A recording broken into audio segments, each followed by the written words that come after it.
Perkenalkan, nama saya Edi Purwanto, NIM 1908030102033.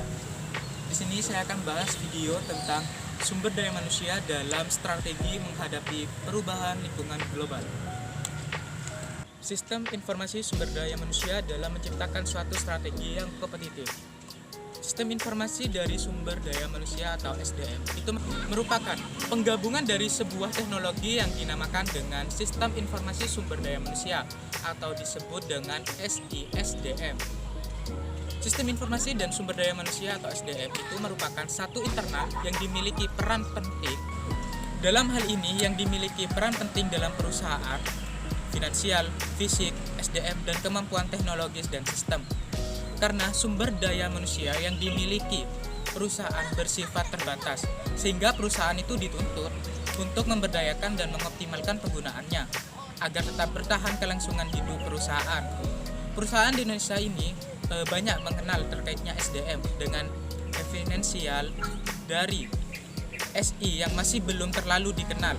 Padahal kemudahan yang ditawarkan dari SISDM sangat menjanjikan dalam proses organisasi SDM tersebut. Fungsi MSDM itu merupakan fungsi perusahaan di samping fungsi perusahaan ini seperti pemasaran, produksi, dan keuangan. SDM itu terpenting dan menjadi sumber daya manusia keunggulan bersaing bagi organisasi. Karena tanpa SDM, fungsi perusahaan lainnya tidak akan dapat berjalan semaksimal mungkin. SDM merupakan aset kritis yang tidak hanya diikuti sertakan dalam filosofi perusahaan. SDM harus memiliki strategi bisnis seperti kepedulian kepada karyawan, pencapaian laba maksimal, dan kelangsungan organisasi untuk kedepannya.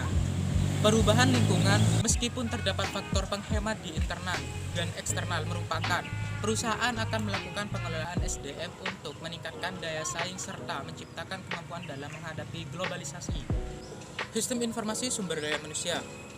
Sistem Informasi Sumber Daya Manusia atau disebut dengan SISDM yaitu sebuah konsep yang menggunakan pemanfaatan teknologi informasi atau disebut dengan TI dalam pengembangannya dan untuk pengolahannya yang efektif dan manajemen SISDM yang dianggap sebagai prosedur sistematis untuk mengumpulkan, menyimpan, memelihara data yang dibutuhkan oleh organisasi mengenai sumber daya manusia. SDM sendiri mempunyai kegunaan dan manfaat yang berbeda dalam meningkatkan SISDM yang baik dapat membantu organisasi umumnya dalam mengelola semua informasi SDM. Manfaat paling umum dari SISDM yaitu meningkatnya akurasi, penyediaan akses yang tepat dan cepat ke informasi, serta penghemat biaya. Alasan ini terkait dalam meningkatkan sistem organisasi untuk menghasilkan atau membuat yang lebih banyak dalam berbagai laporan, serta membuat yang lebih banyak dalam berbagai laporan, serta mengatur peran SDM dalam setiap tindakan. SISDM dapat digunakan untuk pengambilan keputusan-keputusan strategi atau untuk penggunaan SISDM tidak hanya terletak pada pengelolaan atau proses administrasi berkendala, namun menjadi sebuah strategi yang memiliki keunggulan yang tepat untuk sebuah organisasi tersebut. Fungsi SISDM itu meningkatkan dan mengambil keputusan dengan cepat dalam pengembangan dan administrasi SDM.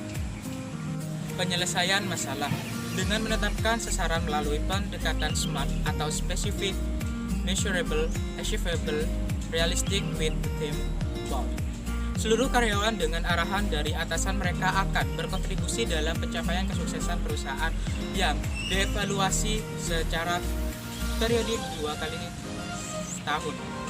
Ada 7 tahapan dalam penggunaan pendekatan nilai SDM untuk menciptakan hasil strategik yang berorientasi pada sistem SDM antara lain. Yang pertama, 1. Mendefinisikan strategi bisnis. Kedua, menjabarkan nilai rantai perusahaan. Ketiga, mengidentifikasi keluaran organisasi secara strategik yang dibutuhkan. Keempat, mengidentifikasi perilaku dan kompetensi tenaga kerja yang dibutuhkan.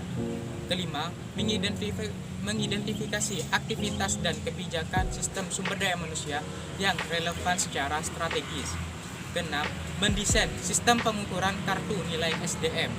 Dan yang terakhir, yang ketujuh, Evaluasi secara periodik sistem pengukuran sejalan dengan transformasi fungsi manajemen SDM tersebut menuju manajemen strategi.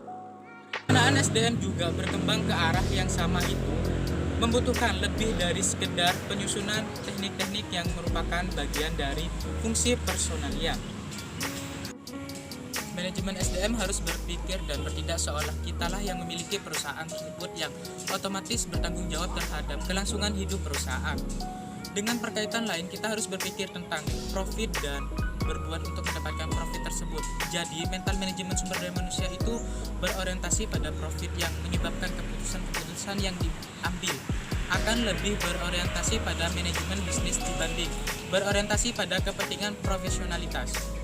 Manajemen SDM sebagai bagian strategi usaha disusun dan diterapkan dalam konteks yang sama, secara keseluruhan sebagai perencanaan fungsional yang lain, seperti strategi pemasaran perusahaan, strategi finansial, strategi informasi, dan strategi teknologi kesemuanya, yang disusun diterapkan dalam kerangka yang sama. Ada 3 fase dalam manajemen strategi, yaitu penilaian lingkungan. Kedua, pengembangan strategi di mana arah strategi ditinjau atau didefinisikan tujuan dan kegiatan direncanakan dan sumber daya dialokasikan. Ketiga, penerapan strategi penangkalan perubahan pengaturan diterapkan sehingga meyakinkan hasil usaha yang dihendaki. Ketiga, penerapan strategi penegakan perubahan pengaturan yang diterapkan sehingga meyakinkan hasil usaha yang dihendaki. Strategi manajemen perencanaan bisnis menguji faktor eksternal maupun internal yang berkait proses perencanaan bekerja dalam proses perencanaan strategi klasik. Penilaian lingkungan dapat dilakukan dengan proses tersebut. Terima kasih. Saya, Edi Purwanto, sudah menjelaskan tentang video sumber daya manusia dalam strategi menghadapi perubahan lingkungan global.